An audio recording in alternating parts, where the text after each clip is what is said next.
Tungod sa kakuwangan sa mga classrooms, klase sa Cordova Natinal High School gibahin sa tulo ka mga shift.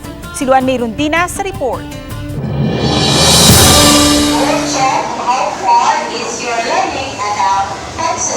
Kini ang sagad nga classroom setup sa Cordova Natinal High School, ilabi na sa klase sa grade 8 ngadto sa grade 10. Gani sagad sa section sa grade 8, moabot gayud sa kapin 70 ka mga tinun-an matag classroom. Hinuon ang science class, anaa lang sa 35 ngadto sa 40 ka mga tinun-an matag classroom, kay tag-usa ra man usab ka section matag grade level.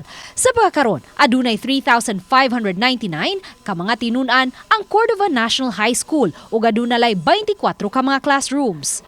Tungod sa kakuwangan sa mga classrooms, gigamit na sa tunghaan kining butanganan sa mga science apparatus nila bisan sa kagipot sa dapit nila kining gi-utilize aron lang mapahimutang kining 63 ka mga tinun-an sa grade 10. Busa aron mapahimutang ang mga tinun-an gibahin sa tulo ka shift ang klase. Ang grade 7 o grade 8 magklase gikan sa alas 6 sa buntag ngadto sa alas 11 sa buntag. Samtang ang grade 9 o grade 10 magklase gikan sa alas 11 sa buntag hangtod sa alas 4 sa hapon.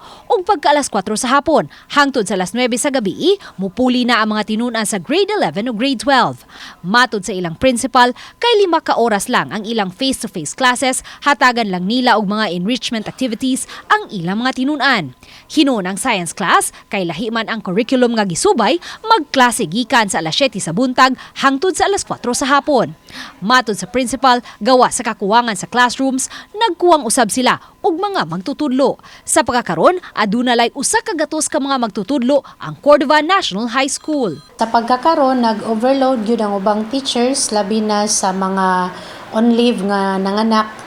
So, gihandulan sa mga lain-lain nga teachers sa department. Sa Pigasbahin, nakapadugang sa kahagipot sa dapit ang construction sa covered court sa tunghaan. Nahawanan na ang dapit o gikordo na kini og mga trapal. Busa ang mga classroom sa ground floor, apektado ang ilang ventilation. Hinuon may ceiling fan man matag classroom.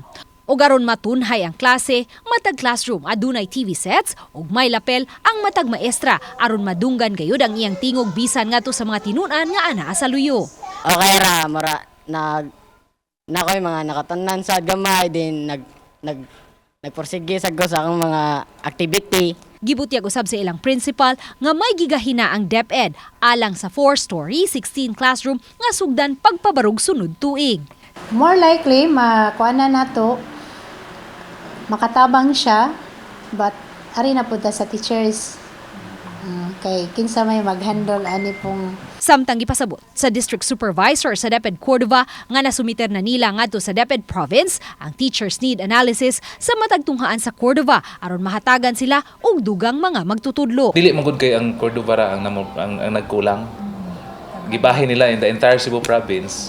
The same pod daghang kay mga nag-open og kanang mga integrated schools, night high schools to solve the problem kay increasing man ta.